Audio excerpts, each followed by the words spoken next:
des généraux d'armée, hauts gradés, hein, les hauts gradés, des colonels, 106 personnes du renseignement français, de la DGSE, de la DGSI, des experts dans la question sahélienne. En fait, ils ont ramené la totale. D'accord? Attendez, je bloque un peu ce français, Philippe. Ça, c'est un troll. Ils ont ramené la totale pour rédiger un livre qui s'intitule « Les scénarios noirs de l'armée française ». Les scénarios noirs de l'armée française. C'était en 2023. Donc 2 ans avant tout ce qui se passe aujourd'hui.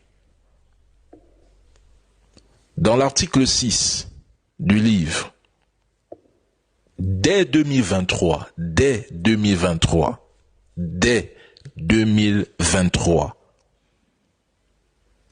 ils annonçaient la chute de Bamako pour décembre 2025. Je répète.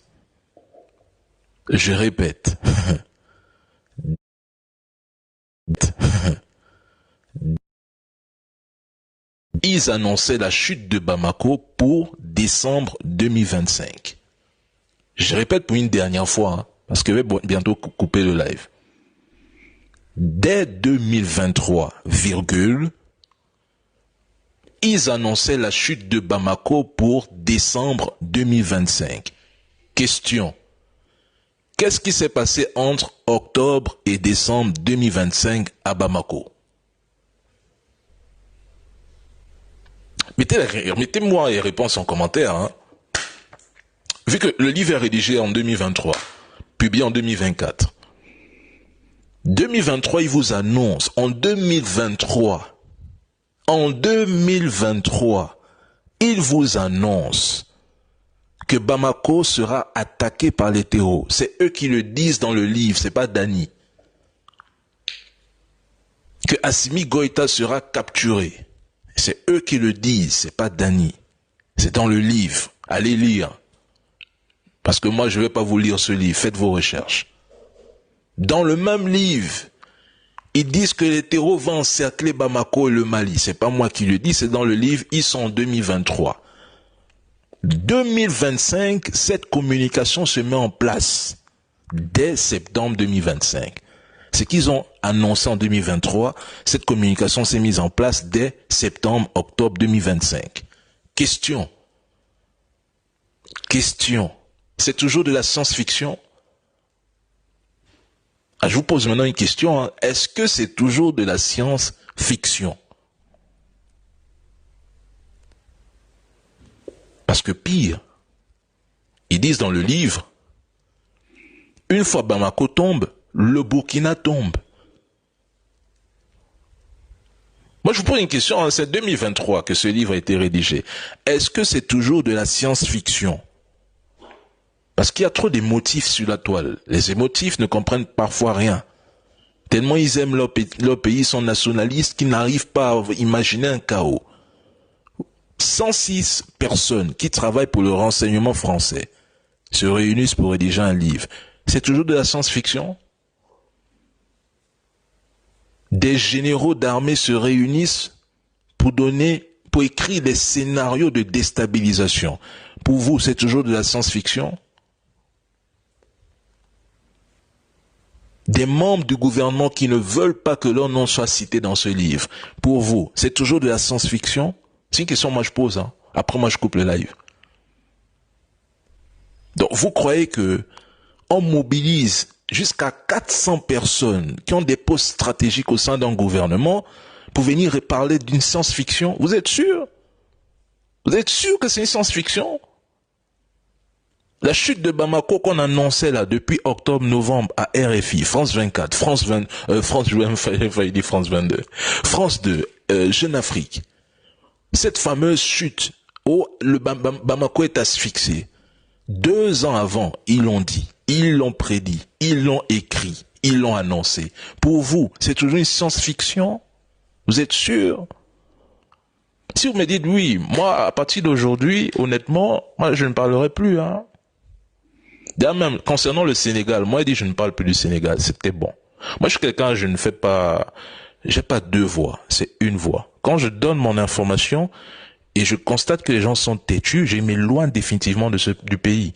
Je l'ai fait avec le Gabon. Le Gabon, dès qu'on m'a insulté, j'ai dit je ne parlerai plus. Aujourd'hui, on est à près d'un an, je ne parle plus jamais du Gabon. Moi, le Sénégal, je n'en parle plus. Terminé. Si ça se réalise, ils ont leurs influenceurs qui en parleront. Moi, Dany, je n'en parlerai plus. Je me concentre sur d'autres pays qui acceptent encore et encore une conscience collective. Moi, je vous pose une question. Vous croyez que ça, c'est de la science-fiction? Et des livres, hein, il y en a. Hein. Il y en a qui écrivent votre chute. Il y en a qui parlent de la chute de l'Afrique tous les jours. Ça n'intéresse personne. Mais c'est pas ce qu'on a fait à l'Africain, honnêtement. Et celui qui relaie l'information, c'est lui que vous attaquez.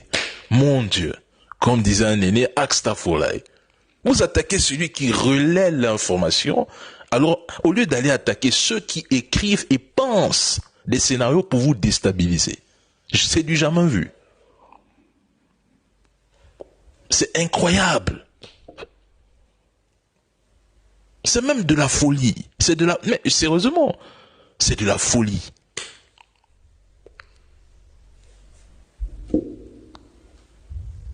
Hein? Notamment l'affaire du faux charnier de Gossi au Mali, où en 2017, l'armée française a été... Mais pour ces exercices-là, elle se montre coopérative. Eh bien, on va en parler de ces exercices justement dans un instant.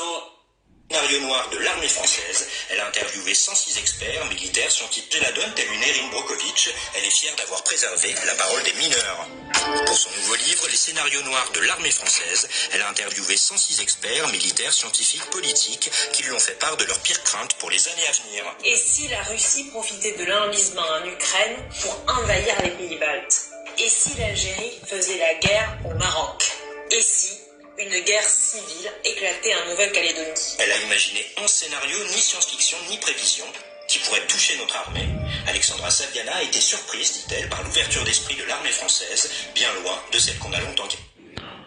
C'est pas elle qui a élaboré les 11 scénarios, c'est l'armée française qui les élabore. Elle n'est surprise de rien, vu qu'elle-même, on lui a donné des informations sensibles. Je suppose qu'elle en a trié une bonne partie, elle est venue avec d'autres, elle en a fait un livre, et nous constatons aujourd'hui que sur 11 scénarios, 3 se sont réalisés.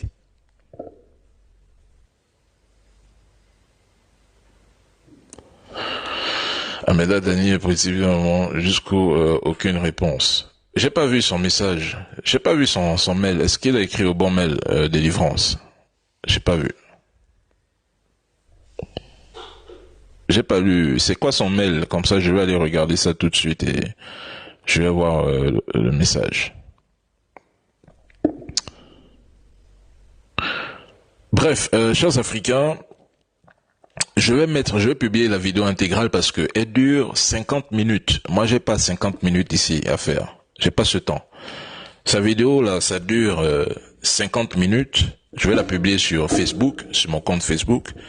Vous allez aller la regarder, vous en faites ce que vous voulez. Si vous voulez même vous télécharger le livre, ça vous regarde. Si vous voulez pas télécharger, c'est toujours votre problème là-bas.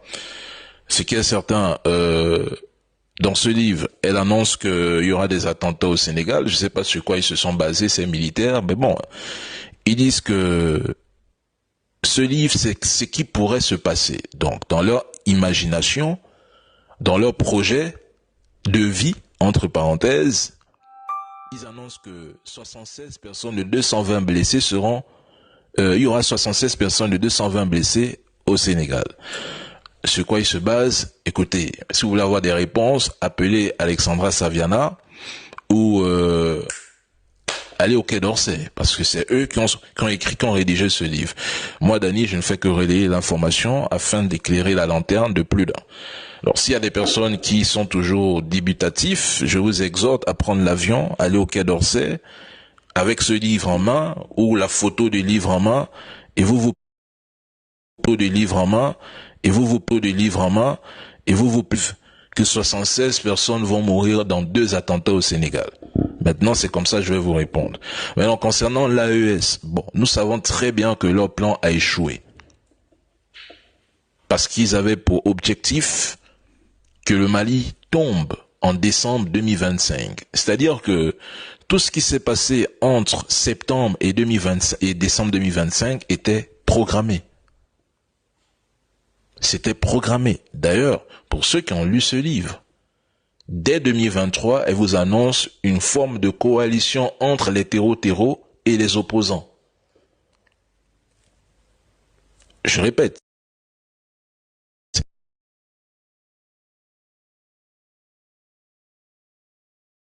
Contact, il recule, allez vous occuper de l'Ukraine. Vous voyez, ils annoncent dès 2023 que des terreaux feront une coalition avec des opposants au Mali. Ils le disent en 2023. 2 ans plus tard, nous voyons cette réalité nous frapper le point fouet. Donc, la question que moi je pose, c'est que, est-ce que selon vous, nous nous retrouvons toujours dans une science-fiction, dans un livre qui nous raconte que, en fait, est-ce que pour vous c'est toujours, je sais pas, des délires, du fantasme, de l'illusion, des scénarios qu'il faudrait piétiner. Il faudrait pas écouter ce qu'ils disent parce que tout va bien en Afrique. L'Afrique est développée, l'Afrique c'est le Wakanda. L'Afrique c'est la première puissance mondiale. Nous avons même déjà l'arme nucléaire. Nous avons des soldats ninja qui disparaissent. Nous avons des Black Panthers. Bon, si nous sommes dans cette vision, dans cette façon de voir le monde, de voir l'Afrique, alors devrions-nous ignorer des personnes qui élaborent des projets pour nous déstabiliser, qui, je rappelle, parmi les 11 scénarios déjà écrits, 3 se sont réalisés. Moi, je vous pose la question, après je pars. J'ai d'autres choses à faire. Est-ce que pour vous, c'est une science-fiction, oui ou non? Hein, les gars? C'est une science-fiction, oui ou non, mes frères?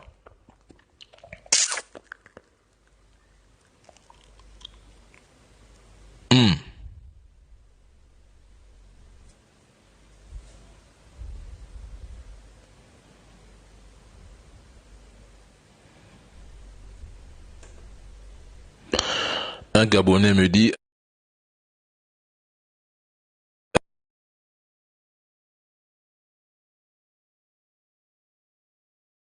réaliser que vous êtes dirigé par un dirigeant qui lui-même ne sait même plus comment diriger son pays. Donc, je sais pas, monsieur Lionel.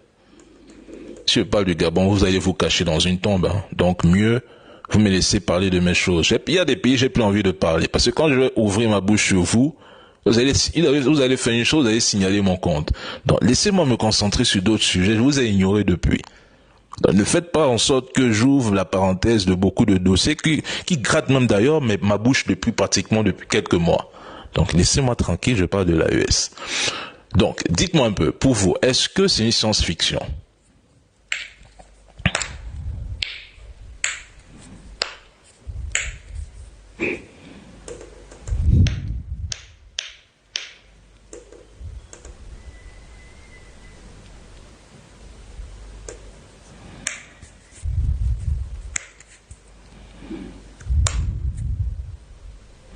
Oui, ceux qui m'attaquent, ils me suivent, hein, ils sont abonnés, ils me follow. C'est à la limite de la folie.